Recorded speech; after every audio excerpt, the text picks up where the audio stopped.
Welcome to the Relayto document experience platform. In this video guide, you will learn how to change the background color and upload background images or videos. Let's start by clicking on the Settings button and selecting Styles. Here you can change the color of the background. To do that, type in the color code or select it in the color selection pad. For a specific background design, you can also add an image or video to the background.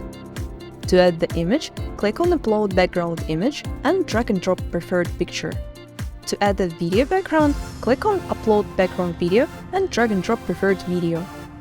Keep in mind that the recommended size for the video is from 5 to 7 megabytes. See how easy it is?